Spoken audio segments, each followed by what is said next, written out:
Good morning, everyone, and welcome to the Edible Garden Incorporated 2025 Second Quarter Business Update Conference Call. At this time, all participants are in a listen-only mode, and the floor will be open for questions following the presentation. If anyone should require operator assistance during this conference, please press *0 on your phone keypad. Please note this conference is being recorded. I will now turn the conference over to your host, Ted Avas of Crescendo Communications. Ted, the floor is yours. Thanks, Jenny. Good morning, and thank you for joining Edible Garden's Second Quarter 2025 Earnings Conference Call and Business Update. On the call with us today are Jim Kras, Chief Executive Officer of Edible Garden, and Kostas Dafoulas, Interim Chief Financial Officer of Edible Garden. Earlier this morning, the company announced its operating results for the 3 months ended June 30, 2025. The press release is posted on the company's website, www.ediblegarden.com. www.ediblegardenag.com. In addition, the company will file its quarterly report on Form 10-Q with the U.S. Securities and Exchange Commission, which will be available on the company's website as well as the SEC's website at www.sec.gov.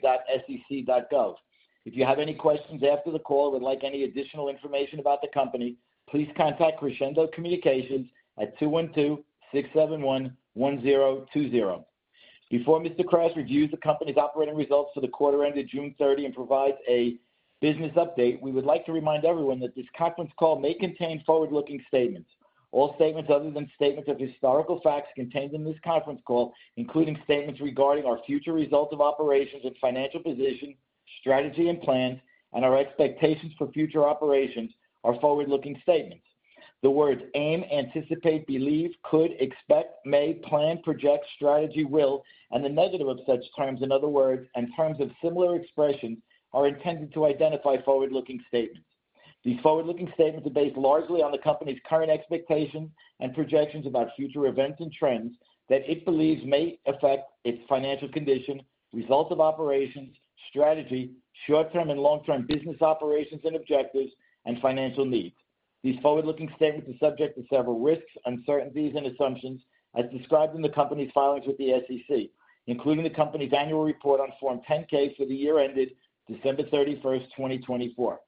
Because of these risks, uncertainties, and assumptions, the forward-looking events and circumstances discussed in this conference call may not occur, and actual results could differ materially and adversely from those anticipated or implied in the forward-looking statements. You should not rely upon forward-looking statements as predictions of future events. Although the company believes that the expectations reflected in the forward-looking statements are reasonable, it cannot guarantee future results, level of activity, performance, or achievements. In addition, neither the company nor any other person assumes responsibility for the accuracy and completeness of any of these forward-looking statements. The company disclaims any duty to update any of these forward-looking statements except as required by law. All forward-looking statements attributable to the company are expressly qualified in their entirety by these cautionary statements as well as others made in this conference call. You should evaluate all forward-looking statements made by the company in the context of these risks and uncertainties. Having said that, I would now like to turn the call over to Jim Kras, Chief Executive Officer of Edible Garden. Jim? Thanks, Ted. Good morning. Thank you to everyone for joining us today. The results that we reported this morning show that our strategy is working and that the disciplined decisions that we've made are delivering real impact. We've been intentional about focusing on higher margin, innovation-driven categories that align with where we see the market heading, rather than trying to be everything to everyone. A year ago, we announced a strategic decision to exit 2 underperforming low-margin categories, lettuce and floral. While at the time it was a difficult decision, we've since freed up resources to invest in areas where we can lead, like CEA-informed, better-for-you, shelf-stable products that meet the growing demand for healthy and sustainable options. These choices are not just about improving margins, they're about building a portfolio that's more resilient, more adaptable, and better positioned to serve consumers over the long term.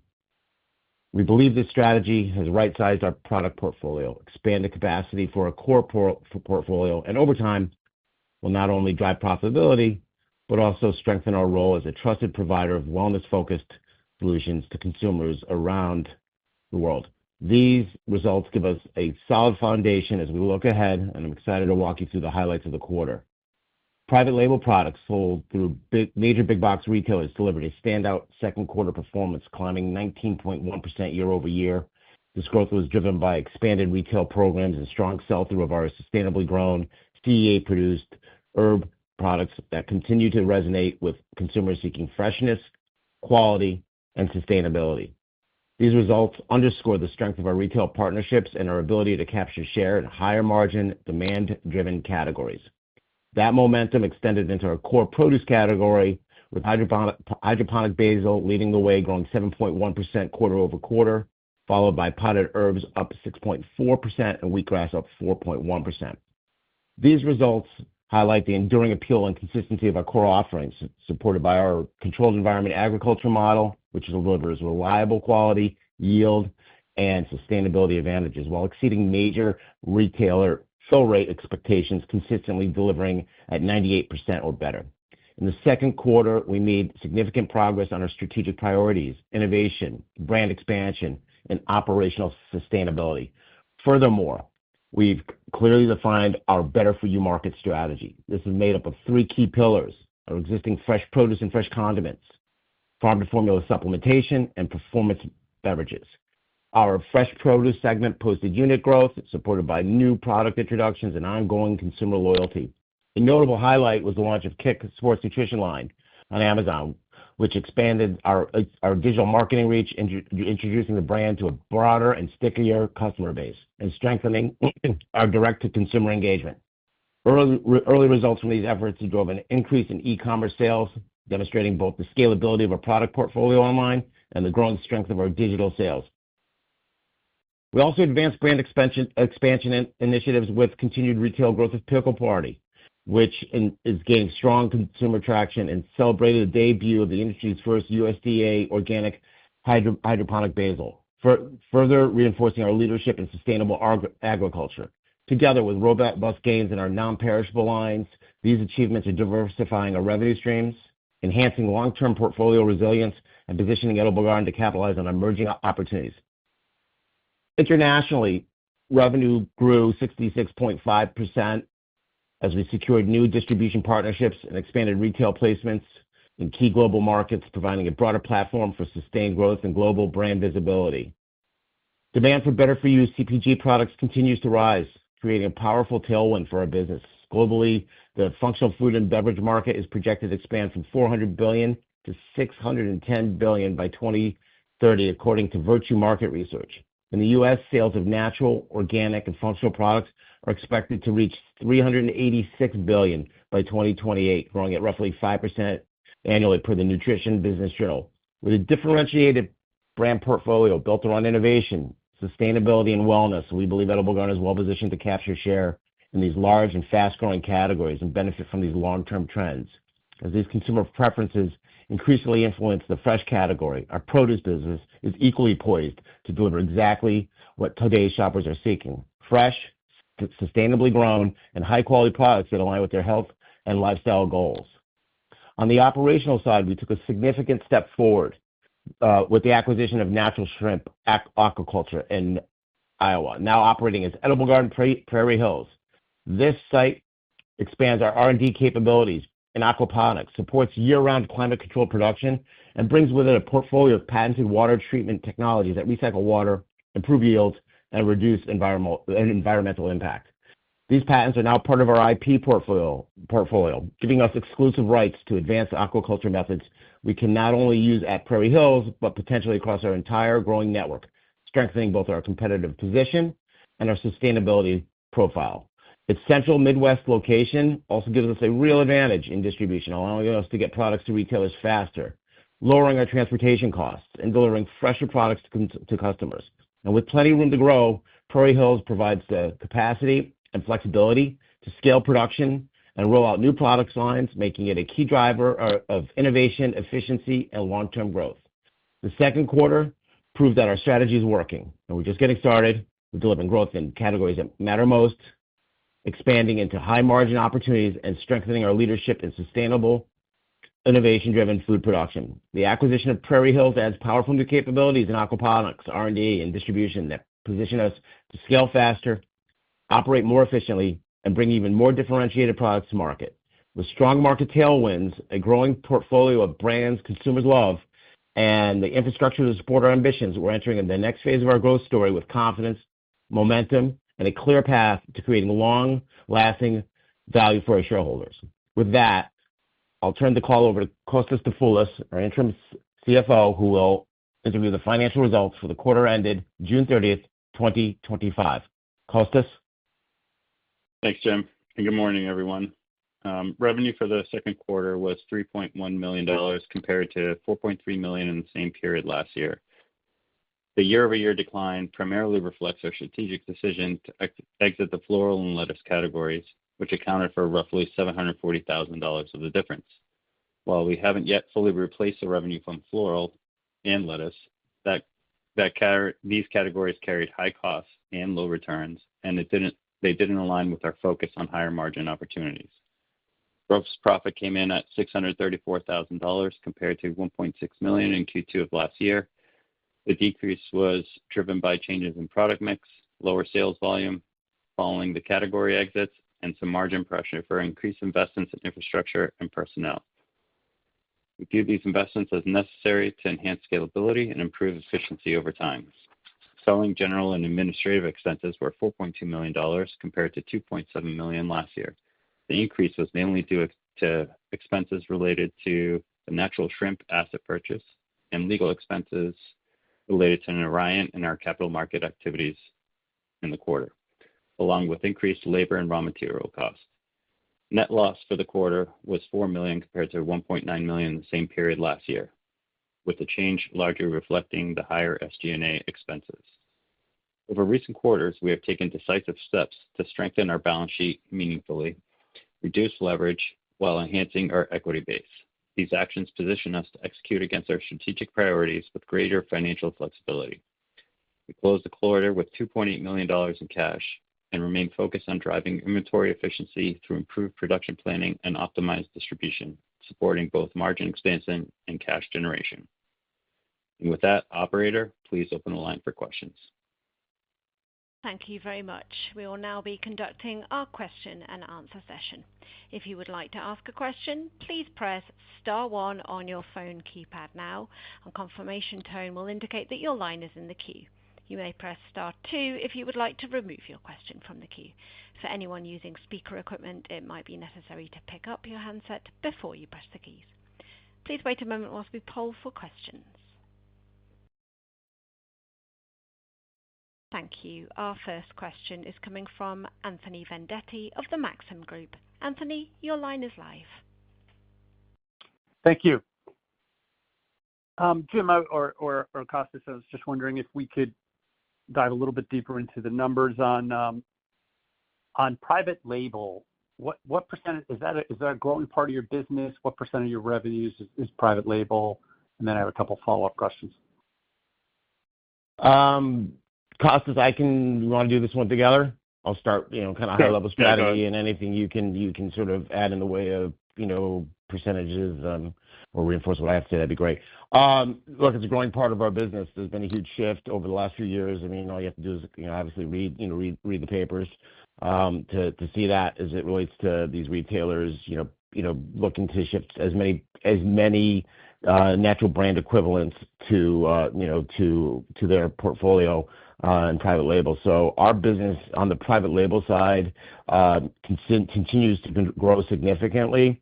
What's nice about it is the marketing costs and some of the other costs that are involved in branded business we forego, since it's under whether it's Meyer's label or Hannaford Aho Delahazes label, or we'll be doing some work for the largest grocery store chain in the U.S. In Q4, we're launching some private label there. So it's a nice mix. What I like about it is there's the cost. There's not a lot of marketing cost that's involved in it, so it's pretty straight that way and clean.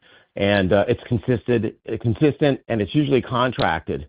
So like with Meijer, we've got a 3-year contract with them that allows us to have some security and commitment on both ends to the business. And, like I said, it's been going quite well, and we've done a nice job as a team, I think, really executing on all aspects of the business. But the private label, it really deepens the relationship and opens a lot of opportunities over and beyond maybe the private label business. So contracted business, low cost for us as it relates to marketing, and a growing part of our business that continues to accelerate.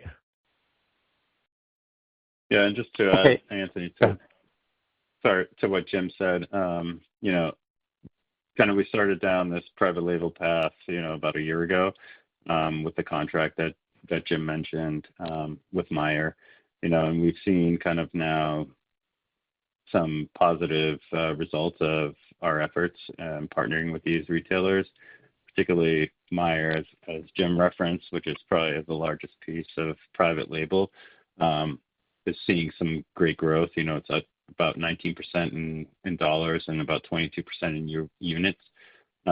So, I think we're going to start capitalizing on that relationship and augmenting it across other retailers going forward, as we're receiving other opportunities. And this is sort of one of the main drivers that we're looking to replace the lost revenue from categories we exited last year, and pretty optimistic for the back half of 25. Okay, great. Maybe that's a good segue into the lost revenue, and then I'll have just a quick follow-up on the vitamin supplement business as well as a natural shrimp. So first, you mentioned there's about $740,000 in revenue, in lost revenue this quarter from exiting the lower margin floral lettuce business. Yep. But the revenue difference between this quarter and last quarter was about $1.2 million.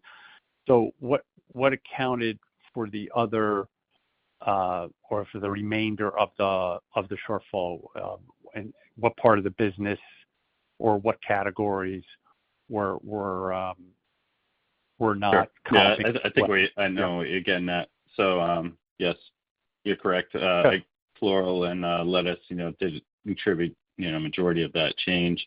We saw some softness also in the condiments business. Fortunately, it's not a material part of our revenue. I think the rest of the gap there is we announced earlier a new sports nutrition line called Kick Sports Nutrition, and as a result, our legacy vitamin whey products, we're kind of taking those out of the market. So as this transition's happening, we saw a little bit of softness there as well, kind of continuing to drive or explaining kind of the remainder there. And I think we're just seeing kind of flat, a little bit soft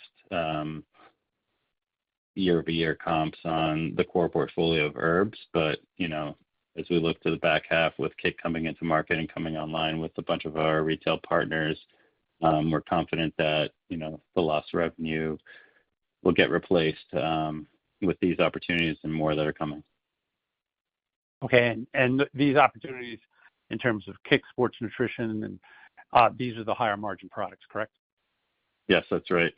We announced, a partnership that we're starting to work with Amazon to put these on e-commerce channels as well. So I think, with a refresh of the brand, kind of tied in with our Better For You promise to our customers, we're really excited about the opportunity, and we have a lot of eyeballs online via Amazon on these new products. So I think combined with our marketing efforts there, we're expecting acceleration in that category.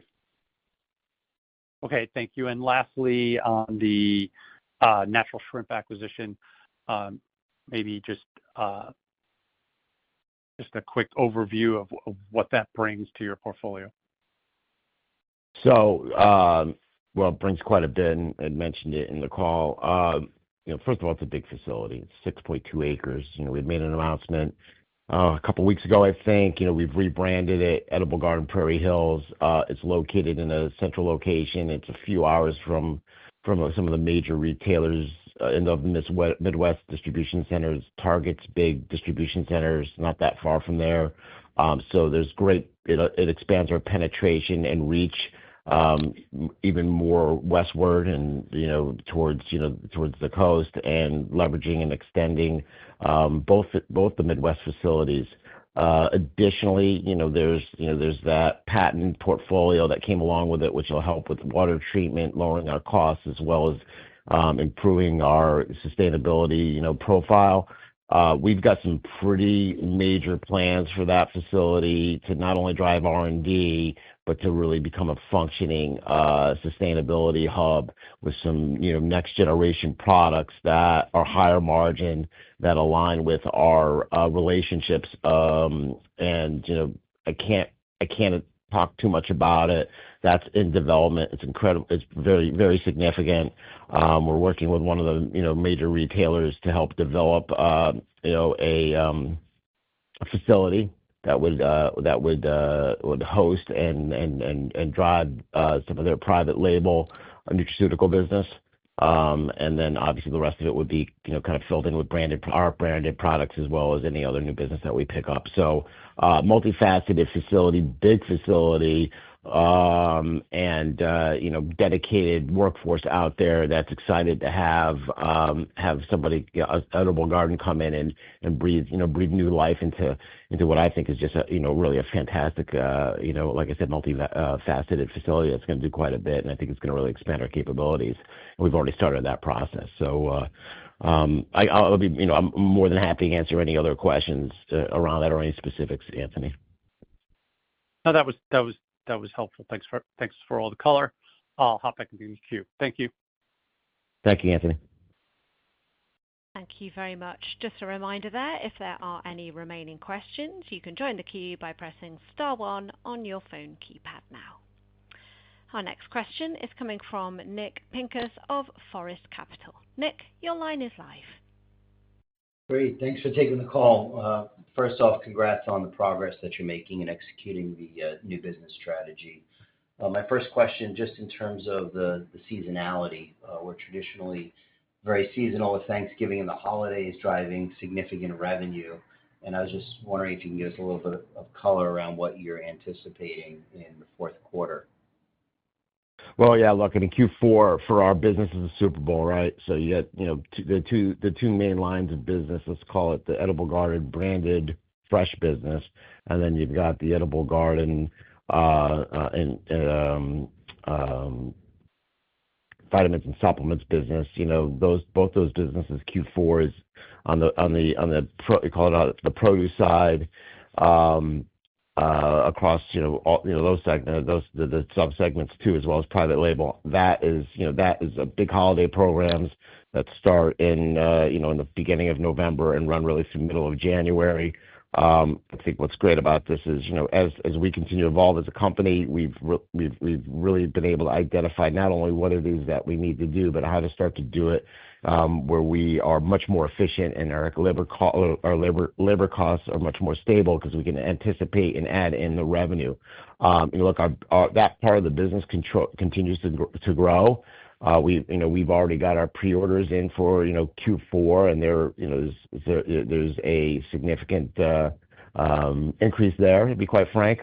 We will be bringing in some new accounts that will be pretty significant as well, that will add to the Q4 on the produce side. So I'm incredibly bullish on a strong Q4, and I think going in this year, we're in a much more stable position than we were last year, considering just some of the uneasiness with labor last year and some of the changes of that were potentially going to happen with labor. I think we've been able to kind of get through that over the last year, and now that people are securing their jobs, I think we've done a great job of outsourcing and working with a partner, especially in Michigan, to bring in a very strong outsourced, committed workforce that we can manage, versus try to having it in house, and it was kind of clunky in the past. And then this year, I think we're going to be in a much better position to really execute. Plus, we've made a considerable investment in the facilities, in refrigeration, and production lines. So we're ready to go, and we can add in this other business, which will be fantastic, without any real increase in costs. It'll be incremental at best. Really the kind of the concept through, like manufacturing. It's like you increase the throughput, but, a lot of your costs kind of just go up incrementally, versus, the growing revenue line. So that I'm super excited about. On the vitamin supplements, this quarter was such a kind of, this kind of the last of the wash through, between, lettuce, floral, whatnot, the changeover to kick and having, a more contemporary line that's targeted towards where the customer is going versus kind of where the customer has been, is working out quite nicely, both with Amazon and with some of the partners like Meijer and PriceSmart. PriceSmart load-in is going to be happening shortly, for Q4. Our overall international business is up significantly, PriceSmart being a huge driver of that. So, the business is starting to morph and shift. And what's nice about it, it's morphing and shifting into a higher margin business, with Q4 being a big loading quarter for us, on the vitamin and supplement, knowing that, January is New Year's resolution. Everybody, New Year's you have your New Year's resolution. You're looking to get in shape, lose weight. The consumption, I think it's 60 to 65% of all dietary supplements, nutraceuticals, and protein powders are sold in, the first 4 or 5 months of the year, with the real bulk of it in January. So all those orders, and we're already building them right now. Those get shipped in September and October, so they flow through to be on shelf for big promotional schedules in January. So, like I said, I think Q4 is going to be great, and I'm excited about it. And I think we've worked really hard and had to kind of endure some of, like I said, some of these, some of this wash through and exiting some of these lines, to get to where we are right now. But I think the platform is, ready to go. That's great, and it's very encouraging. You also touched on this a bit earlier, and it was clearly a big announcement regarding Kick and its launch on Amazon. But I was wondering, can you expand on the status of that and your plans for the line and growth and other stuff? The status is, it's been accelerating, which is great. We didn't, unfortunately, like once again, this in this reporting cycle, we had just launched in the middle of May, so we had really a month, of data in the line. Obviously, it was significant on a small base, but that business continues to accelerate. We've put resources towards it. We've got a great partner in Perwana.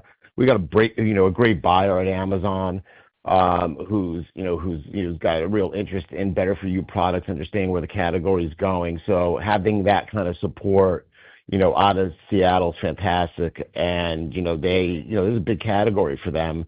So, our success, and being on trend and them, supporting us and us putting the resources towards it is important. And, we're starting to see that return. We've been seeing that return, frankly, and the business just continues to accelerate and, drive trial. We've made an investment in everything from social media to paid media on AdWords and kind of all the tools of the trade and digital to start to drive engagement and trial.